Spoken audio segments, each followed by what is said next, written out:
रानी और विक्रम की शादी अभी अभी हुई थी। विक्रम अपनी माँ, 2 बहन के साथ कानपुर में रहता था। आज शादी के बाद रानी की पहली रसोई की रस्म थी। उसकी सास और नंदे उसके पास आई। देख बहू, आज तेरी इस घर में पहली रसोई है, तो तू आज खाने में 4-5 तरह की चीजें बना ले, जैसे मीठे में हलवा और चटपटे में दही भल्ले, आलू टिक्की। फिर 2 सब्जी तो हमारे यहाँ बनती ही है, तो वह भी तुझे बनानी है। फिर पूरी, कचौड़ी, वो भी। इसके अलावा जो तेरा मन करे वो तू बना ले।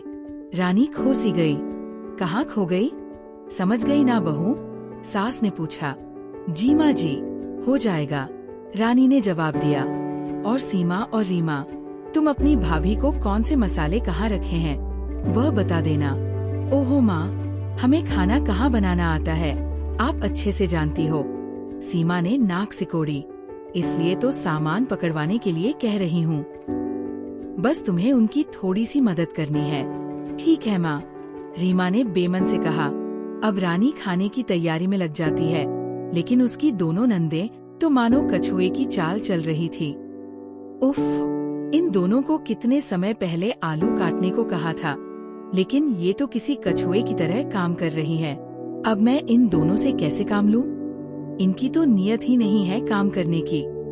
इससे तो अच्छा है मैं ही कर लूं, रानी ने सोचा। दीदी, आप दोनों ऐसा करिए, आराम कीजिए। आप दोनों बहुत थक गए होंगे ना, तब से मेहनत करके। आप रहने दीजिए, मैं कर लूंगी। रानी ने अपनी झुंझलाहट छिपाते हुए कहा। ठीक है भाभी, थैंक यू। सीमा और रीमा तुरंत वहाँ से खिसक गई। अब रानी अकेले ही सारा काम करती है। इतना सब बनाते बनाते उसे पूरे 4 घंटे बीत जाते हैं। उफ, इन्होंने पहले ही दिन मेरी हवा निकाल दी। नंदे तो कामचोर मिली हैं, और सास भी बड़ी कामचोर है, जो एक बार भी रसोई की तरफ झांकने तक नहीं आई। फिर सारा खाना तैयार करके वो टेबल पर परोस देती है। उसके हाथ का खाना सबको बड़ा पसंद आता है।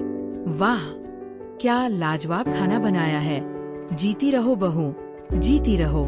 ऐसा बढ़िया खाना तू हम सबको तीनों वक्त बनाकर खिलाना, ससुर जी ने तारीफ की। जी बाबूजी, रानी ने मुस्कुराते हुए कहा। सच में भाभी, खाना तो बहुत बढ़िया बना है। इसका मतलब अब से हमें रोज ही बढ़िया बढ़िया खाना खाने को मिलेगा, दोनों नंदों ने कहा। वो सब तो ठीक है, लेकिन तुझे तीनों ही वक्त हमें इतना ही खाना बना कर देना है, जैसे कि 1-2 आइटम नाश्ते में, जैसे पोहा, सैंडविच। 2 आइटम दिन के खाने में, जैसे दाल चावल। और तीसरा रात के खाने की तरह रोटी, सब्जी, रायता। सास ने अपनी अपेक्षाएं साफ कर दी। और हाँ, खाने के बाद कुछ मीठा भी होना चाहिए, तो इसलिए मीठे में भी कुछ बना लिया करो। अब खाने के बाद ये बर्तन धो लेना, फिर अपने कमरे में जाकर तुम आराम कर लेना। तुम भी अब थक गई होगी।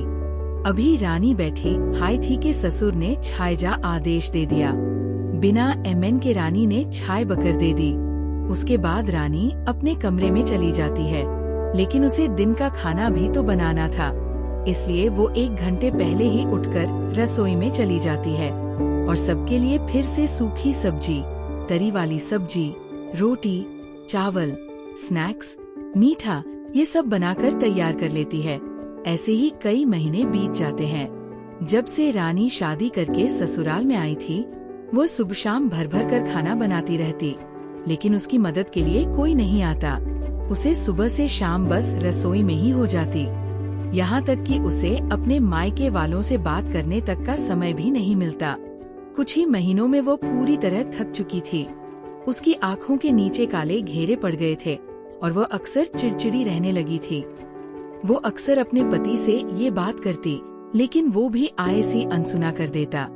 बस बहुत हुआ, अब मैं तीनों वक्त इतना भर भर कर बार बार खाना नहीं बना सकती, इसलिए अब मैं तीनों वक्त का खाना एक साथ ही बना लिया करूँगी, ताकि मुझे यूँ बार बार रसोई में ना घुसना पड़े।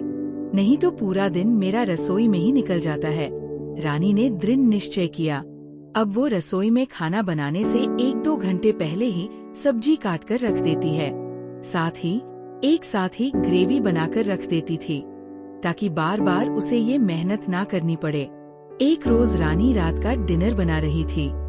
अरे ये क्या, मिर्च मसाले तो खत्म हो गए, अब तो रात हो गई, ऐसे में रात में सामान लेने कहाँ से जाऊं? ऐसा करती हूँ, पड़ोस वाली कमला चाची से मांग कर ले आती हूँ।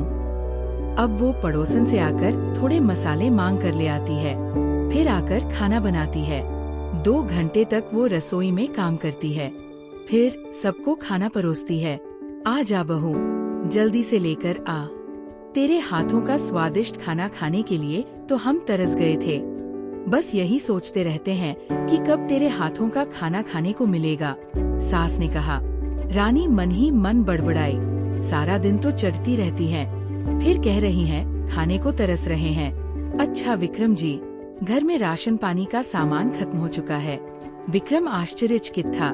लेकिन रानी, अभी कुछ दिनों पहले ही तो मैं कितना सामान लाया था। विक्रम आश्चर्यचकित था।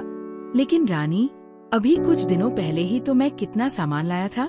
हाँ, लेकिन ये भी तो सोचो, यहाँ एक बार में 3 टाइम का खाना बनता है, तो राशन तो जल्दी खत्म होगा ही ना। रानी ने समझाया। अच्छा ठीक है, हम कल चलेंगे। फिर अगले दिन रानी और विक्रम ढेर सारा राशन लेकर आते हैं। साथ ही रानी एक एक्स्ट्रा इंडक्शन भी उठा कर ले आती है। अब मैंने तय कर लिया है कि अब तो तीनों वक्त का खाना मैं एक ही समय पर बना लिया करूंगी, फिर वही गर्म करके इनको खिला दिया करूंगी। रानी ने ठान लिया। यही सोचकर अब रानी बाकी दोनों टाइम का खाना भी काट पीट कर रख लेती है। फिर नया 4 चूल्हे वाला इंडक्शन लगवा देती है। वह खाना बनाकर तैयार कर लेती है और फिर फ्रिज में रख देती है। अब वो सुबह के वक्त सुबह का खाना, दिन के वक्त दिन का खाना और रात के वक्त रात का खाना गर्म करके दे देती, जिससे अब उसे काफी आराम मिल जाता है। लेकिन एक रोज वो खाना बनाकर उसे फ्रिज में रखना भूल जाती है, जिससे सारा खाना खराब हो जाता है। ओह नो, मैं तो ये खाना फ्रिज में लगाना ही भूल गई। लेकिन अब दोबारा से कौन खाना बनाए? नहीं, ऐसा करती हूँ, यही गर्म कर देती हूँ। थोड़ी सी स्मेल है, क्या ही पता चलेगा इन्हें। अब वो खाना गर्म करके सबको परोस देती है। छी भाभी, इस दाल से तो खट्टी सी स्मेल आ रही है, सब्जी में भी अजीब सी महक आ रही है। सीमा ने मुंह बनाते हुए कहा। बहू, तूने कहीं हमें कोई सुबह का खाना तो नहीं दे दिया? सास ने संदेह से पूछा। रानी के सब्र का बांध टूट चुका था, उसकी आंखों में आंसू आ गए। हाँ, तो मैं क्या करती? जब से शादी हुई है, सुबह से रात कब रसोई में हो जाती है, पता ही नहीं चलता। जितना खाना मेरे मायके में पूरे दिन भर में बनता था, उतना तो यहाँ एक वक्त ही बनाया जाता है। कई महीनों से मैं ये सब चुपचाप ही सहती जा रही हूँ, लेकिन कभी कोई मेरी मदद करने के लिए नहीं आता।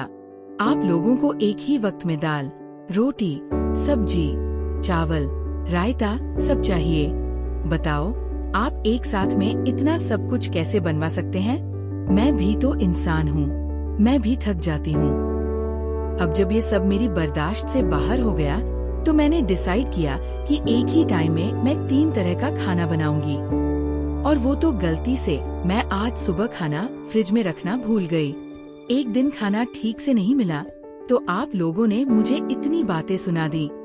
लेकिन मैं जो हर रोज सुबह शाम रसोई में पिसती जा रही हूँ, उसका क्या?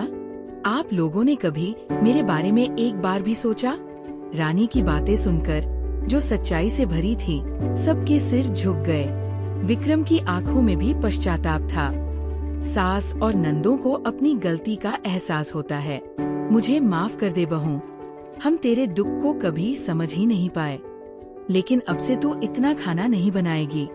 अब से तू नाश्ते के वक्त सिर्फ नाश्ते वाला खाना, और दिन के वक्त दाल चावल, और रात के वक्त रोटी सब्जी, यही सब बनाएगी।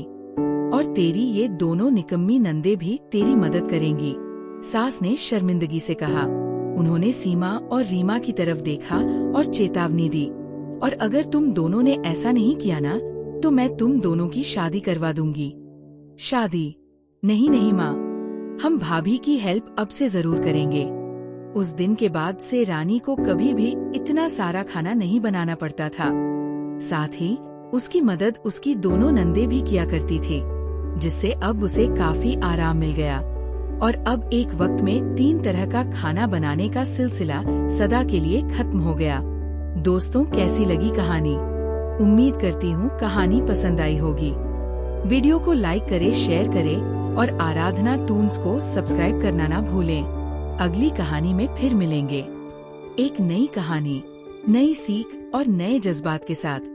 नमस्कार।